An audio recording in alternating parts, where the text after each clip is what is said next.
창세기는 시작과 근원에 대해서 명확히 설명하고 있습니다. 1장, 2장에서는 우주의 시작, 만물의 시작에 대해서 설명하고 있습니다. 오늘 본문은 남자와 여자가 처음에 어떻게 만들어졌는지 설명하면서 최초의 결혼을 설명하고 있습니다. 그래서 오늘 본문은 하나님의 결혼 설명서와 같은 말씀입니다. 하나님의 결혼 설명서를 잘 따라서 부부가 또 가정이 행복하고 풍성한 결혼 생활이 되길 바랍니다. 18절은 결혼의 필요에 대해서 말씀하고 있습니다. 하나님께서는 6일 동안 창조해 가시면서 그 완벽한 창조에 하나님께서 좋았다라고 그렇게 고백을 하셨습니다. 매우 흐뭇해 하셨어요. 근데 6일째 된 날 남자를 창조하시고 나서는 남자 혼자 사는 것이 좋지 않다라고 하시면서 돕는 배필을 짓겠다 하십니다. 즉 남편과 아내는 서로를 필요로 하는 존재로 지음을 받았습니다. 18절에 돕는 배필이 나오는데 여기서 배필의 원어는 네게드로 마주 바라보다라는 의미를 갖고 있습니다. 그러니까 배필은 서로 마주 사모하면서 바라보는 사람이죠. 돕는 배필이라는 것은 배우자를 잘 도우면서 배우자를 사모하는 마음으로 바라보는 자를 의미합니다.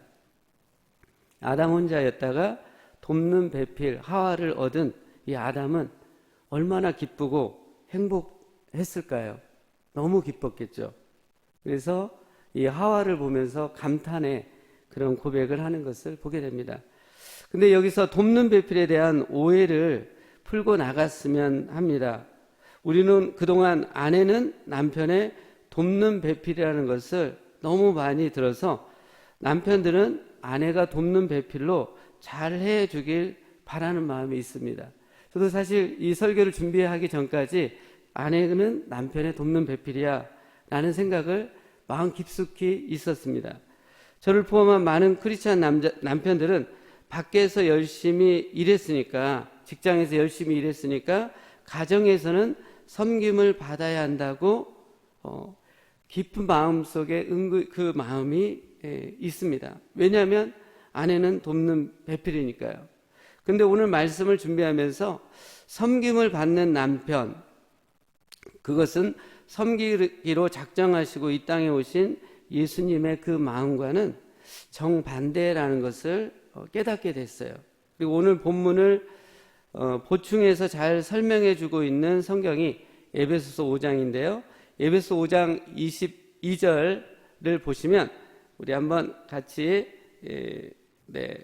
우리 같이 한번 자매님들이 한번 읽어보겠습니다. 시작. 25절 우리 형제님들이 읽겠습니다. 남편들아 아내 사랑하기를 그리스도께서 교회를 사랑하시고 그 교회를 위하여 자신을 주신같이 하라. 여러분, 아내의 복종과 남편의 사랑이 나옵니다. 어떤 것이 더 높은 수준을 요구하나요? 둘 다 쉽지 않아요. 근데 자신의 생명을 주기까지 사랑하는 것이 더 어렵죠. 더 깊죠. 더 많은 헌신을 요구하는 것을 알 수 있습니다. 그리고 남편과 아내는 각각 예수님과 교회로 비유되고 있습니다. 예수님과 교회 중에 누가 먼저 섬기나요? 누가 더 깊게 헌신하나요? 당연히 예수님이죠. 교회는 예수님의 사랑에 반응할 뿐인 것입니다. 그래서 창세기 2장과 에베소 5장의 말씀을 종합해서 가장 적합한 표현이 뭘까를 제가 나름대로 한번 생각을 해봤는데, 아내는 남편의 돕는 배필 맞습니다. 그러면 남편은 뭘까요? 남편은 아내의 더 돕는 배필이다라는 결론을 내리게 되었습니다. 우리 자매님들 너무 기분이 좋으시죠? 저 아내가 그 얘기를 하더라고요. 베드로전서 3장 7절에 우리 한번 같이 읽겠습니다. 베드로전서 3장 10절 시작. 남편들아 이와 같이 지식을 따라 너희 아내와 동거하고 그를 더 연약한 그릇이요 또 생명의 은혜를 함께 이어받을 자로 알아 귀히 여기라. 이는 너희 기도가 막히지 아니하게 하려 함이라. 여기 보면 아내는 남편보다 더 연약한 그릇이라고 말씀하고 있습니다. 즉 남편은 아내보다 힘이 더 세고 강하게 더 도울 수 있는 조건을 갖추고 있습니다. 어머니는 강하지만 여자는, 아내는 약하죠. 네. 저도 저희 집에서 보면은 제가 없을 때 보면 물건이 4-5개면 제 아내가 3-4개를 짊어지고 가요. 우리 아들이나 딸들은 그냥 한두 개 가벼운 거 들고 가는데, 근데 제가 있으면 또 아내는 안 들거나 하나 가벼운 거 들고 제가 많은 걸 들고, 즉 엄마는 강하지만 여자는 약한 게 또 성경적으로 맞는 것 같습니다. 원색적으로 말하면 아내는 감미로운 말로 칭찬과 격려를 하고 남편은 힘을 내서 섬기는 것입니다. 제가 미국 오기 전에 수원에 살았는데 수원에 사는 한 목사님에게 들었던 말이 있어요. 어떤 아내가 운전하고 있는 남편을 칭찬했다고 합니다. 그랬더니 그 남편의 입이 귀에 걸리면서 하는 말이 뭐라고 했을까요? 난 후진으로도 수원에서 서울까지 가요. 그렇게 얘기를 했다고 합니다. 이게 참 웃고 넘어갈 얘기지만 또 이 돕는 배필을 잘 설명해주고 있는 예화이지 않나 생각을 해봤습니다. 오늘 말씀의 19절하고 20절을 보면 뜬금없이 돕는 배필 말씀하시면서 19절 20절에 아담이 모든 가축과 공중의 새와 들의 모든 짐승에게 이름을 지어주시는 말씀이 나옵니다. 타락 이전이기 때문에 아담의 머리가 비상하고 총명했겠지만 수많은 가축과 새와 짐승의 이름을 짓는 것은 쉽지 않은 일이었을 것입니다. 이런 힘든 일을 하고 있기에 아담에게는 돕는 배필, 아내가 필요했던 것이죠. 격려해주고 칭찬해주고 위로해주는 그런 아내의 말이 필요했을 것입니다. 가정에서 서로 돕는 배필을 적용해 본다면 밖에서 직장에서 열심히 일하고 돌아온 남편에게 아내는 어떻게 할까요? 진심을 다해서 인정하고 칭찬을 해주는 겁니다.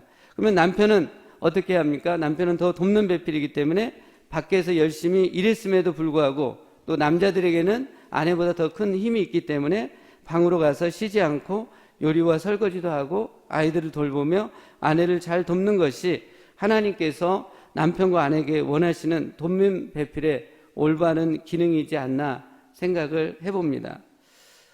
네. 저도 이렇게 하고 있진 않아요. 근데 하려고 이제 노력을 하고 있고 목장 사역하면서 많이 조금씩 변화가고 있는 제 모습들을 보게 됩니다. 오늘 말씀의 21절하고 22절에 보면 결혼의 창시자, 주관자에 대해서 말씀하고 있습니다. 아담을 위해서 가장 적합한 짝을 만드신 분은 하나님이십니다. 하나님은 아담의 갈빗대를 취해 그의 짝 하와를 만드셨습니다. 왜 하나님은 갈빗대로 하와를 만드셨을까요? 영국의 유명한 성경 주석가인 매튜 헨리 목사님은 이 부분에 대해서 이렇게 설명을 하고 있습니다. 하나님께서 남자 갈빗뼈로 여자를 만든 데는 깊은 뜻이 있다. 남자의 발로 만들지 않은 것은 짓밟히지 않도록 하심이고 옆구리로 만든 것은 남편과 나란히 동등하다는 것을 의미한다. 팔 아래 있는 것으로 만든 것은 보호받으라고 했고 심장 옆에 것으로 갈빗뼈로 만드신 것은 사랑받아야 한다는 뜻이라고 했습니다. 그만큼 남편에게 있어서 아내는 보호받고 사랑받고 동등하게 존귀하게 인정을 받아야 하는 존재라는 것을 설명을 해주고 있습니다. 창세기 1장을 보면 다른 동물과 생물들은 암수 한 쌍을 지을 때 한 번에 같이 그냥 만드셨습니다. 그냥 찍어내듯이 그렇게 만드셨지만 아담과 하와는 그렇게 만드시지 않았어요. 아담을 위해서 특별하게 만들라고 하고 아담을 위해서 특별 맞춤형으로 하와를 만드셨습니다. 이 말은 역으로도 같이 적용됩니다. 즉 아담과 하와는 서로를 위해서 가장 적합한 짝으로 하나님에 의해서 특별하게 지음을 받은 것을 알 수 있습니다. 이를 통해 알 수 있는 것은 남편과 아내는 짝으로 만난 것은 우리의 선택이 아닌 하나님의 결정, 하나님의 작정하심인 것을 깨닫게 됩니다. 마태복음 19장 6절 말씀입니다. 같이 읽겠습니다. 그런즉 이제 둘이 아니요 한 몸이니 그러므로 하나님이 짝지어 주신 것을 사람이 나누지 못할지니라 하시니. 여러분, 남편과 아내로 짝을 지어주신 분은 나 자신의 결정이 아니라 하나님이 해 주셨다는 것을 믿는다면, 그리고 그 짝이 나에게 가장 적합한 특별하게 하나님이 작정하시고 만드셨다는 것을 믿는다면 결코 배우자로 인해 불평하거나 갈라서는 일이 없을 것입니다. 주님 안에서 배우자를 향해 그런 믿음을 갖고 배우자로 인해 더욱 만족하시고 감사할 수 있길 바랍니다. 오늘 집에 돌아가셔서 배우자에게 정말 당신은 하나님이 나에게 베스트로 맞춤 제자경으로 만든 분이야 라고 하면서 고마움을 표시할 수 있는 우리들이 되었으면 좋겠습니다. 23절에는 결혼의 로맨스를 보여주고 있습니다. 네, 우리 23절 성경 한번 같이 읽어볼까요? 같이 읽겠습니다. 시작. 아담이 이르되 이는 내 뼈 중에 뼈요 살 중에 살이라 이것을 남자에게서 취하셨은즉 여자라 부르리라 하니라. 여자를 본 아담은 기뻐서 감격하고 감탄을 하고 있습니다. 네, 여자가 영어로 와맨이죠. 와맨, 워맨. 네, 워가 감탄의 표시 아닙니까? 와, 사람이다. 네, 하와를 본 아담은 너무 기뻐서 감격해서 뼈 중에 뼈, 살 중에 살이라고 고백을 합니다. 배우자가 너무 좋고 소중하고 귀하기 때문에 그런 표현을 하는데, 지금 시대에서 배우자를 향해 그 고백을 담을 수 있는 표현이 어떤 표현이 있을까요? 뼈 중에 뼈, 살 중에 살. 이게 지금 시대에서 그런 감흥을 일으키기가 약간 표현이 느낌이 좀 덜 왔어요, 저에게는. 그래서 뭐가 있을까 생각을 해보다가 제가 몇 주 전에 민두식 목사님과 함께 차를 타고 갈 일이 있었는데, 민 목사님이 핸드폰에 어느 분하고 이렇게 통화를 하고 있는데 그 핸드폰을 이렇게 보다가 그 핸드폰에 마이 허니라고 이렇게 찍힌 분과 통화하는 것을 보았습니다. 마이 허니. 그러니까 그 사모님하고 이렇게 통화한 걸 보는 거죠. 했던 거죠. 순간 제가 든 느낌이 뭐였냐면 너무 달콤하다. 로맨스가 흐른다. 그리고 신선하다. 그랬습니다. 그러다가 나중에 저의 핸드폰을 보니 저의 핸드폰에 제 아내를 어떻게 표현했냐면 권민숙 아내로 되어 있더라고요. 권민숙 아내. 너무 신선하지 않죠. 너무 좀 로맨스가 없는 거죠. 그래서 바꿔야겠다 생각하다가 안 바꾸다가 어젯밤에 설교를 마무리 이렇게 정리하다가 어젯밤에 저도 이름을 바꿨어요. 그래서 뭐라고 바꿨냐면, 제가 데이트할 때 첫사랑에 빠졌을 때 제 아내에게 불렀던 호칭으로 핸드폰 아내의 이름을 바꿨습니다. 제 핸드폰은 제 아내의 이름을 뭐라고 했냐면 제가 나의 공주님이라고 했어요.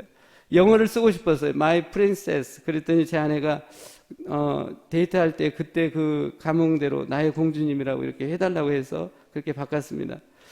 부부의 로맨스를 회복하기 위해서 서로를 부르는 호칭에 변화가 일어나면 어떨까요?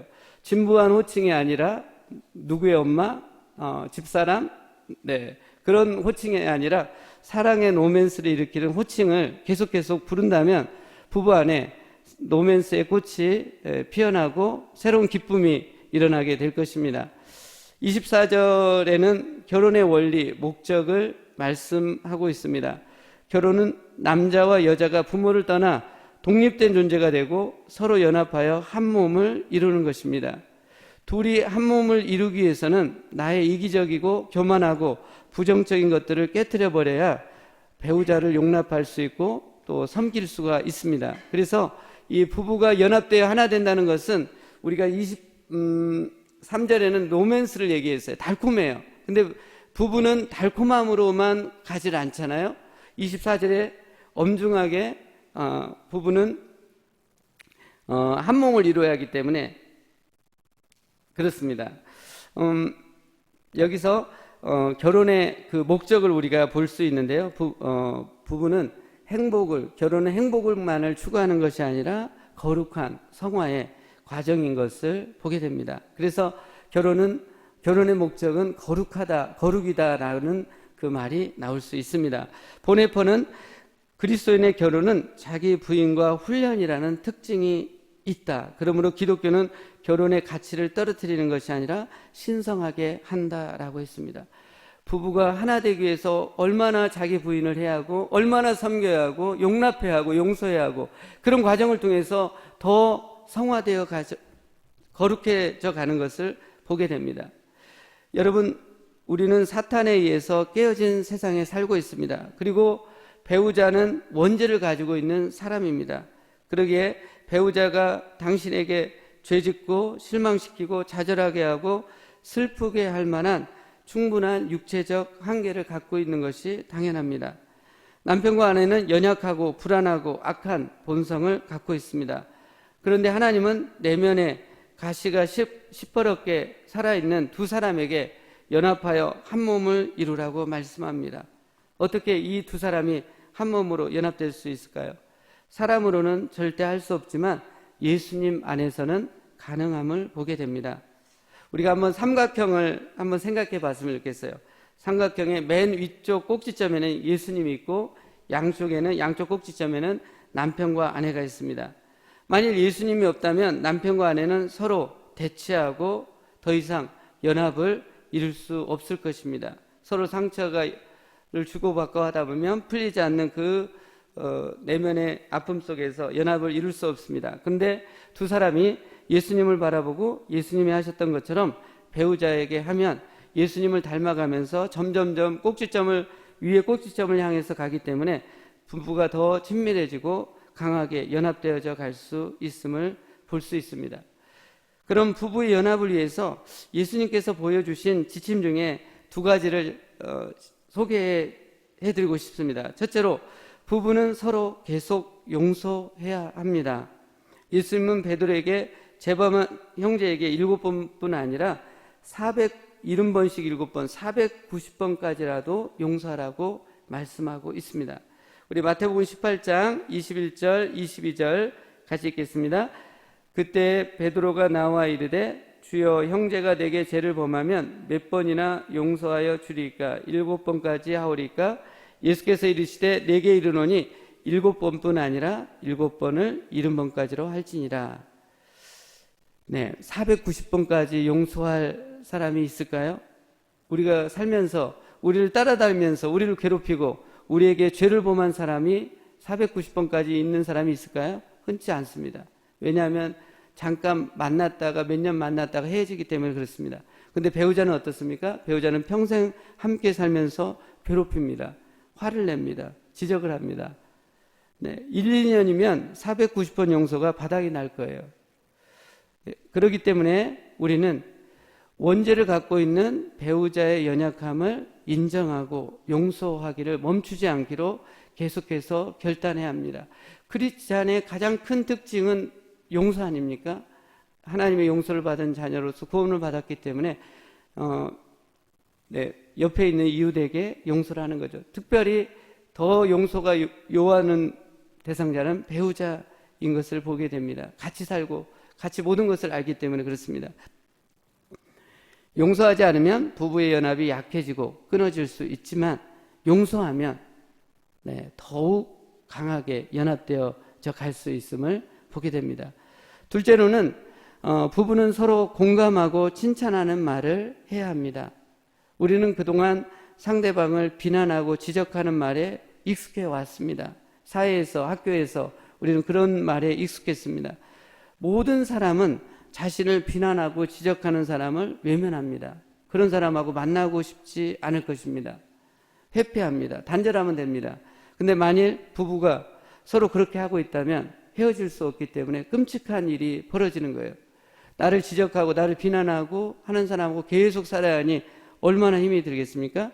그렇기 때문에 부부는 매일 서로 공감하고 칭찬하는 말을 매일매일 실천해야만 합니다. 사회에서 우리는 칭찬 듣는 일이 별로 없습니다. 그렇기 때문에 가정에 들어가서 배우자가 매일매일 한 가지 이상씩 칭찬해 준다고 한다면 살맛 나는 삶으로 변화될 것입니다. 히브리서 4장 15절 말씀입니다.